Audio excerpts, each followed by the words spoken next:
Hello friends, welcome to my channel defence practice class চ্যানেলের তরফ থেকে তোমাদের সবাইকে স্বাগত। তো ফ্রেন্ডস, আজকের ভিডিওতে আমরা কিছু গুরুত্বপূর্ণ প্রশ্ন নিয়ে আলোচনা করব, যে প্রশ্নগুলোর সাথে সাথে আমরা কিছু এক্সট্রা ফ্যাক্টও আলোচনা করব।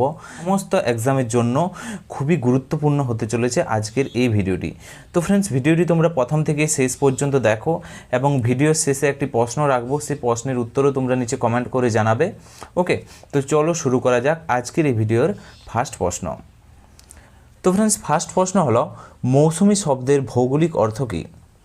খুবই গুরুত্বপূর্ণ প্রশ্ন। সঠিক উত্তরটি হয়ে যাবে এই প্রশ্নের option C is the right answer, Ritu. Okay, তো তোমাদের পরীক্ষাতে আসতে পারে মৌসুমী শব্দের ভৌগোলিক অর্থ ঋতু। এর পাশাপাশি তোমাদের আসবে যে ডুয়ার শব্দের অর্থ কী। ওকে, তো দ্বার বা দুয়ার হলো ডুয়ার শব্দের অর্থ। তাছাড়াও তোমাদের পরীক্ষাতে আসতে পারে যেমন তরাই শব্দের ভৌগোলিক অর্থ কী, তরাই। ওকে, সেখানে সঠিক অ্যান্সার হয়ে যাবে স্যাঁতসেঁতে। ওকে, শৈবালের কথা যদি বলা হয় ফ্রেন্ডস, তোমাদের পরীক্ষাতে আসতে পারে যে তুন্দ্রা শব্দের ভৌগোলিক অর্থ কী, সেখানে সঠিক উত্তর হয়ে যাবে শৈবাল। ওকে, তুন্দ্রা শব্দের ভৌগোলিক অর্থ শৈবাল বা বরফে ঢাকা জমি। এর পাশাপাশি ফ্রেন্ডস, তোমাদের এখান থেকে ভৌগোলিক অর্থ থেকে পরীক্ষাতে আসতে পারে যেমন বিষুব শব্দের অর্থ কী। ওকে, বিষুব শব্দের ভৌগোলিক অর্থ দিন রাত্রি সমান। তাছাড়াও তোমাদের পরীক্ষাতে আসবে যেমন সিল্ট শব্দের ভৌগোলিক অর্থ কী, সুবিস্তীর্ণ প্রাচীর বা যাকে মালভূমির ঢাল বলা হয় তাকে বলা হয় সিল্ট। ওকে, তাছাড়াও আসতে পারে তোমাদের পরীক্ষাতে আরেকটি গুরুত্বপূর্ণ যেমন রাঢ় শব্দের ভৌগোলিক অর্থ কী, পাথরের জমি। ওকে, তো তার সাথে সাথে এই পয়েন্টগুলো। নেক্সট প্রশ্ন হলো 2 নম্বর প্রশ্ন, সরীসৃপ প্রাণীর শাসঙ্গ কোনটি? এই প্রশ্নের সঠিক উত্তর হয়ে যাবে option C is the right answer, ফুসফুস হলো সরীসৃপ প্রাণীর শ্বাসঙ্গ। এর পাশাপাশি তোমাদের পরীক্ষাতে প্রশ্ন আসতে পারে যেমন স্তন্যপায়ী প্রাণীর শ্বাসঙ্গ কোনটি, সেখানেও সঠিক অ্যান্সার হয়ে যাবে ফুসফুস।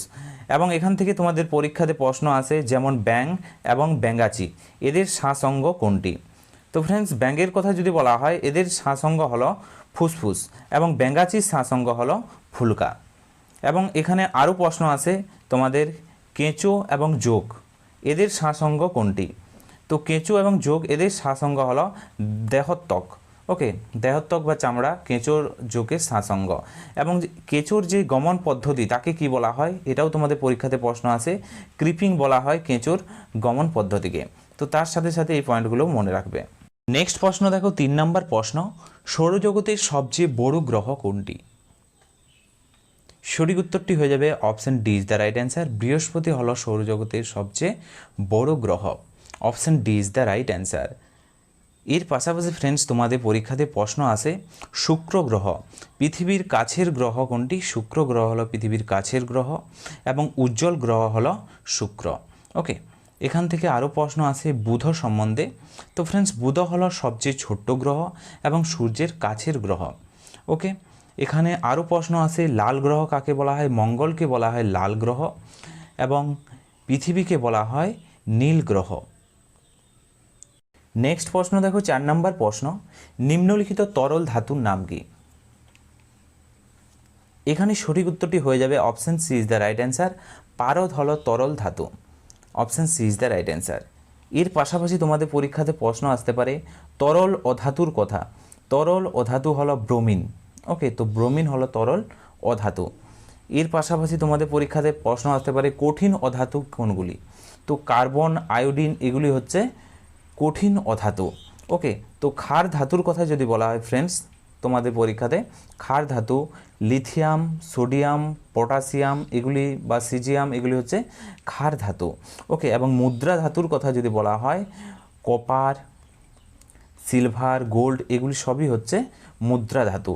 এবং নিষ্ক্রিয় মৌলের কথা যদি বলা হয় হিলিয়াম, নিয়ন, আর্গন, ক্রিপ্টন, রেডন, জেনন এগুলি সবই হচ্ছে নিষ্ক্রিয় মৌল। নেক্সট প্রশ্ন হলো 5 নম্বর প্রশ্ন, নাখোদা মসজিদ কোথায় অবস্থিত? তো ফ্রেন্ডস, তোমাদের পরীক্ষাতে মন্দির এবং মসজিদ থেকে প্রশ্ন আসে। তো তোমরা যদি কমেন্ট করে জানাও, আমি একটি মন্দির এবং মসজিদের ফুল ভিডিও বানিয়ে দেবো, নিচে অবশ্যই কমেন্ট বক্সে কমেন্ট করে জানাবে। এখানে সঠিক উত্তরটি হয়ে যাবে option D is the right answer, কলকাতাতে অবস্থিত নাখোদা মসজিদ। এর পাশাপাশি তোমাদের পরীক্ষাতে প্রশ্ন আসতে পারে আগ্রাতে কি রয়েছে, কোন মসজিদ রয়েছে? তো ফ্রেন্ডস, আগ্রাতে রয়েছে মতি মসজিদ রয়েছে আগ্রাতে। ওকে, এবং মান্ডুতে কোন মসজিদ রয়েছে ফ্রেন্ডস? মধ্যপ্রদেশের মান্ডুতে রয়েছে জুম্মা মসজিদ, ওকে, এবং মালদার পান্ডুয়াতে রয়েছে ফ্রেন্ডস আদিনা মসজিদ। খুবই গুরুত্বপূর্ণ, এগুলি তোমরা নোট করে রাখতে পারো। মতি মসজিদ আগ্রাতে, জুম্মা রয়েছে মান্ডুয়াতে, এবং আদিনা মসজিদ মালদার পান্ডুয়াতে রয়েছে, এবং নাখোদা মসজিদ অবস্থিত কলকাতাতে। নেক্সট দেখো ফ্রেন্ডস 6 নম্বর প্রশ্ন, বাবরনামা কে রচনা করেন? এখানে সঠিক উত্তরটি হয়ে যাবে বাবরনামা বাবর রচনা করেন। Option D is the right answer, Babur. এর পাশাপাশি তোমরা মনে রাখবে আবুল ফজল আকবরনামা রচনা করেন আবুল ফজল, ওকে, আকবরনামা রচনা করেন আবুল ফজল। এনায়েত খাঁ রচনা করেন শাহজাহান নামা। গুলবদন বেগম রচনা করেন হুমায়ুন নামা। নেক্সট প্রশ্ন হলো 7 নম্বর প্রশ্ন, তুঘলকনামা কে রচনা করেন? এই প্রশ্নের সঠিক উত্তরটি হয়ে যাবে option A is the right answer, Amir Khusrau Tughlaqnama রচনা করেছিলেন। এর পাশাপাশি তোমাদের পরীক্ষাতে আসতে পারে ফ্রেন্ডস, যেমন ইবন বতুতা কি রচনা করেন? সফরনামা রচনা করেন। জাহাঙ্গীর রচনা করেছিলেন তুজুকি জাহাঙ্গীর, বা যাকে জাহাঙ্গীর নামা বলা হয়, ওকে। মির্জা মোহাম্মদ গাজীর, তার রচনা হলো আলমগীর নামা, ওকে, আলমগীর নামা। এর পাশাপাশি তোমাদের এখান থেকে আরেকটি প্রশ্ন আছে, যেমন বাদশাহ নামা কে রচনা করেন? নিচে কমেন্ট করে জানাও। আব্দুল হামিদ লাহুরি বাদশাহ নামা রচনা করেছিলেন। নেক্সট হলো 8 নম্বর প্রশ্ন, পলাশীর যুদ্ধ কোন বছর সংগঠিত হয়? এই প্রশ্নের সঠিক উত্তরটি হয়ে যাবে পলাশীর যুদ্ধ হয় 1757 খ্রিস্টাব্দে। Option D is the right answer. এখান থেকে ফ্রেন্ডস তোমরা মনে রাখবে এই যুদ্ধে বাংলার নবাব সিরাজউদ্দৌলা ও ইংরেজদের মধ্যে সংগঠিত হয়েছিল এই যুদ্ধ, পলাশীর যুদ্ধ। এই পলাশীর যুদ্ধে ইংরেজ সেনার নেতৃত্ব কে দিয়েছিল? রবার্ট ক্লাইভ দিয়েছিল, ওকে। এবং পলাশীর যুদ্ধে সিরাজউদ্দৌলার হার হয়, এবং এই হারের মুখ্য কারণ কী ছিল? মুখ্য কারণ ছিল সিরাজউদ্দৌলার সেনাপতি মির্জাফরের বিশ্বাসঘাতকতা। নেক্সট হলো 9 নম্বর প্রশ্ন, মধ্যপ্রদেশ রাজ্যের একমাত্র শৈল শহর কোনটি? এই প্রশ্নের সঠিক উত্তরটি হয়ে যাবে option B is the right answer, Pachmarhi হলো মধ্যপ্রদেশ রাজ্যের একমাত্র শৈল শহর। এখান থেকে তোমাদের পরীক্ষাতে প্রশ্ন আসে, যেমন শিলং শৈল শহরটি এটা কোথায় অবস্থিত? সঠিক উত্তর হয়ে যাবে মেঘালয়ে অবস্থিত। মাউন্ট আবু এই শৈল শহরটি কোথায় অবস্থিত?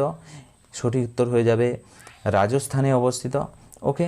এবং দার্জিলিং শৈল শহরটি এটি হচ্ছে পশ্চিমবঙ্গে অবস্থিত। তো তোমাদের পরীক্ষাতে শৈল শহর সম্বন্ধেও পরীক্ষাতে প্রশ্ন আসে। নেক্সট প্রশ্ন দেখো 10 নম্বর প্রশ্ন, লবণ উৎপাদনে ভারতবর্ষের কোন রাজ্য প্রথম স্থানে রয়েছে ফ্রেন্ডস? তো টাইপিং মিস্টেক আছে, তো ভারতবর্ষের হবে এখানে। ভারতবর্ষের কোন রাজ্য প্রথম স্থানে রয়েছে লবণ উৎপাদনে? এখানে সঠিক উত্তরটি হয়ে যাবে Gujarat. Option C is the right answer, okay. তো গুজরাট লবণ উৎপাদনে প্রথম স্থানে রয়েছে। চা উৎপাদনের কথা যদি বলা হয়, অসম রাজ্য হচ্ছে চা উৎপাদনে প্রথম স্থানে রয়েছে, ওকে। অন্ধ্রপ্রদেশ রাজ্যের কথা যদি বলা হয়, তামাক উৎপাদনে প্রথম স্থানে রয়েছে।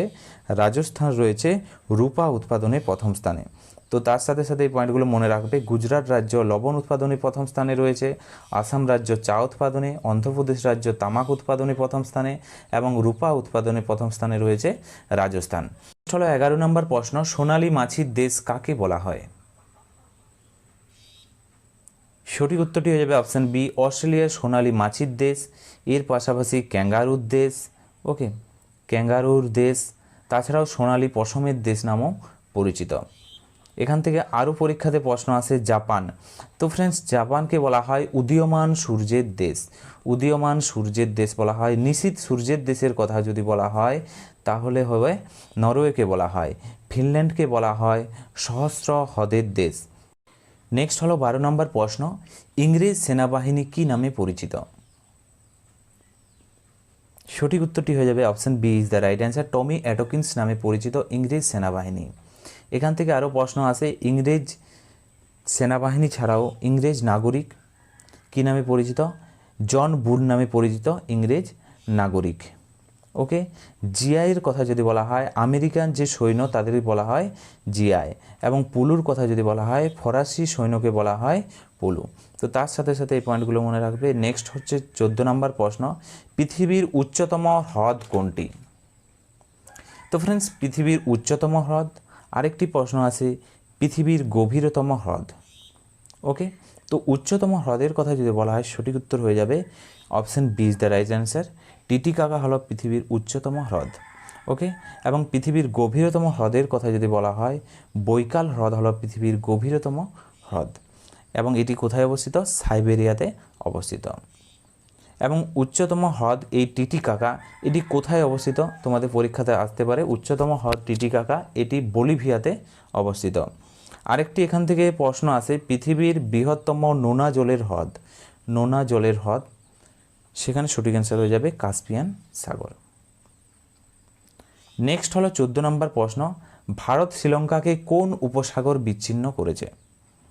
ভারত ও শ্রীলঙ্কাকে কোন উপসাগর বিচ্ছিন্ন করেছে? আরেকটি প্রশ্ন আছে, কোন প্রণালী? ভারত ও শ্রীলঙ্কার মধ্যে কোন প্রণালী অবস্থিত? তো উপসাগরের কথা যদি বলা হয় ফ্রেন্ডস, সেখানে সঠিক উত্তর হয়ে যাবে মান্নার উপসাগর। Option B is the right answer. এবং কোন প্রণালীর কথা যদি বলা হয় বিচ্ছিন্ন করেছে, সঠিক উত্তর হবে তখন পক প্রণালী। ওকে, এখান থেকে আরও প্রশ্ন আছে শ্রীলঙ্কা সম্বন্ধে। শ্রীলঙ্কা সম্বন্ধে তোমাদের ফ্রেন্ডস আরও প্রশ্ন আছে যে শ্রীলঙ্কার জাতীয় ভাষা কী? সিংহলি হলো শ্রীলঙ্কার জাতীয় ভাষা। শ্রীলঙ্কার দীর্ঘতম নদীর নাম কি? দীর্ঘতম নদী হচ্ছে ফ্রেন্ডস মহাবলী গঙ্গা। ওকে, এবং জাতীয় পাখি কি শ্রীলঙ্কার? বন মোরগ হচ্ছে শ্রীলঙ্কার জাতীয় পাখি। এবং শ্রীলঙ্কার সর্বোচ্চ পর্বতশৃঙ্গ, এটাও পরীক্ষাতে আসে, তখন সঠিক উত্তর হয়ে যাবে পিদুর তালাগালা হচ্ছে শ্রীলঙ্কার সর্বোচ্চ শৃঙ্গ। ওকে, নেক্সট দেখো 15 নম্বর প্রশ্ন, নিম্নলিখিত আদি কবি নামে কে পরিচিত? তো তোমাদের পরীক্ষাতে প্রশ্ন আসে আদি কবি নামে কে পরিচিত, বিশ্বকবি কে নামে পরিচিত, চারণ কবি কে নামে পরিচিত। তো এই সম্বন্ধে পরীক্ষাতে প্রশ্ন আসে। তোমরা যদি কমেন্টে বক্সে কমেন্ট করে জানাও, আমি একটি স্পেশাল ভিডিও তোমাদের জন্য বানিয়ে দেবো। তো এখানে সঠিক উত্তর হয়ে যাবে আদি কবি Valmiki. Option D is the right answer. এর পাশাপাশি কালিদাসের কথা যদি বলা হয় ফ্রেন্ডস, মহাকবি নামে পরিচিত হচ্ছে কালিদাস। মুকুন্দ দাসের কথা যদি বলা হয় চারণ কবি নামে পরিচিত। রবীন্দ্রনাথ ঠাকুর ফ্রেন্ডস বিশ্বকবি বা কবিগুরু নামে পরিচিত। নেক্সট হবে 16 নম্বর প্রশ্ন, পাণ্ডব গোয়েন্দা চরিত্রের স্রষ্টাকে? এখানে সঠিক উত্তর হয়ে যাবে ষষ্ঠীপদ চট্টোপাধ্যায় পাণ্ডব গোয়েন্দা চরিত্রের স্রষ্টা। Option D is the right answer. Next দেখো 17 নম্বর প্রশ্ন, কলিঙ্গ লিপি থেকে কোন ব্যক্তির বিষয়ে জানা যায়? সঠিক উত্তরটি হয়ে যাবে অপশান এ সম্রাট অশোক, তার সম্বন্ধে জানা যায় এই কলিঙ্গ লিপি থেকে। Option A is the right answer. এর পাশাপাশি ফ্রেন্ডস তোমরা মনে রাখবে প্রথম রাজেন্দ্র চোল, তার সম্বন্ধে জানা যায় তাঞ্জোর লিপি থেকে। স্কন্দগুপ্ত সম্বন্ধে জানা যায় ভিত্রি লিপি থেকে। এবং কনিষ্কের সম্বন্ধে জানা যায় ফ্রেন্ড সম্পদ লিপি থেকে। ওকে, তো তার সাথে সাথে এই পয়েন্টগুলো মনে রাখবে। নেক্সট হচ্ছে 18 নম্বর প্রশ্ন, আর্য সমাজ কে প্রতিষ্ঠা করেন? সঠিক উত্তর হয়ে যাবে এই প্রশ্নের option C is the right answer, Swami Dayananda Saraswati 1875 খ্রিস্টাব্দে আর্য সমাজ প্রতিষ্ঠা করেন। এবং এটি কোথায় প্রতিষ্ঠা করেন? বোম্বেতে প্রতিষ্ঠা করেন। তো তোমাদের পরীক্ষাতে সালটিও আছে 1875 খ্রিস্টাব্দে বোম্বেতে দয়ানন্দ সরস্বতী আর্য সমাজ প্রতিষ্ঠা করেন। ওকে, এর পাশাপাশি এখানে আরও প্রশ্ন আছে রাজা রামমোহন রায়। তো ফ্রেন্ডস রাজা রামমোহন রায় তিনি আত্মীয় সভা এবং ব্রাহ্ম সমাজ প্রতিষ্ঠা করেন। ওকে, তো আত্মীয় সভা ও ব্রাহ্ম সমাজ প্রতিষ্ঠা করেন রাজা রামমোহন রায় কলকাতাতে। ওকে, এবং এখানে আরও প্রশ্ন আছে যেমন প্রার্থনা সমাজ কে প্রতিষ্ঠা করেন? আত্মারাম পাণ্ডুরঙ্গ প্রার্থনা সমাজ প্রতিষ্ঠা করেন 1867 খ্রিস্টাব্দে বোম্বেতে। তো তার সাথে সাথে পয়েন্টগুলো মনে রাখবে। এবং জ্যোতিবা ফুলের কথা যদি বলা হয়, জ্যোতিবা ফুলে মহারাষ্ট্রে সত্যাশোধক সমাজ প্রতিষ্ঠা করেন 1873 খ্রিস্টাব্দে মহারাষ্ট্রে। ওকে, নেক্সট দেখো ফ্রেন্ডস 19 নম্বর প্রশ্ন, পেইরি তৃণভূমি কোথায় দেখা যায়? এই প্রশ্নের সঠিক উত্তর হয়ে যাবে অপশন ডি, উত্তর আমেরিকাতে পেইরি তৃণভূমি লক্ষ্য করা যায়। Option D is the right answer. এবং অস্ট্রেলিয়ার কথা যদি বলা হয় ফ্রেন্ডস, ডাউন্স তৃণভূমি লক্ষ্য করা যায়। দক্ষিণ আফ্রিকা থেকে দেখা যায় ভেল্ড তৃণভূমি। দক্ষিণ আমেরিকা থেকে দেখা যায় পম্পাস তৃণভূমি। তো তার সাথে সাথে এই পয়েন্টগুলো মনে রাখবে, তোমাদের পরীক্ষাতে তৃণভূমি সম্বন্ধে প্রশ্ন আসে। নেক্সট প্রশ্ন দেখো 20 নম্বর প্রশ্ন, নিম্নলিখিত ডাল হ্রদ কোন রাজ্যে অবস্থিত? সঠিক উত্তরটি হয়ে যাবে অপশান ডি, জম্মু অ্যান্ড কাশ্মীরে অবস্থিত ডাল হ্রদ। এর পাশাপাশি তোমাদের এখান থেকে প্রশ্ন আসে উলার হ্রদ। উলার হ্রদ এটি কোথায় অবস্থিত? এটাও সঠিক উত্তর হয়ে যাবে জম্মু অ্যান্ড কাশ্মীরে অবস্থিত উলার হ্রদ। ওকে, মণিপুরের কথা যদি বলা হয় ফ্রেন্ডস, মণিপুরে রয়েছে লোকটাক হ্রদ। ওকে, সিকিমে রয়েছে ফ্রেন্ডস ছোলামু হ্রদ এবং উড়িষ্যাতে রয়েছে চিল্কা হ্রদ। তো তার সাথে সাথে এই পয়েন্টগুলো মনে রাখবে এবং নিচে তোমরা কমেন্ট বক্সে তোমরা কমেন্ট করে জানাও পুষ্কর হ্রদ এটি কোন রাজ্যে অবস্থিত। তোমরা নিচে কমেন্ট বক্সে কমেন্ট করে জানাও। তো ফ্রেন্ডস, এগুলিই ছিল আজকের ভিডিওর আমাদের কিছু গুরুত্বপূর্ণ প্রশ্ন, যে প্রশ্নগুলো তোমাদের আপকামিং এক্সামের জন্য খুবই গুরুত্বপূর্ণ। ওকে, তো আজকের ভিডিওটি আমরা এখানেই শেষ করছি। Thank you for watching.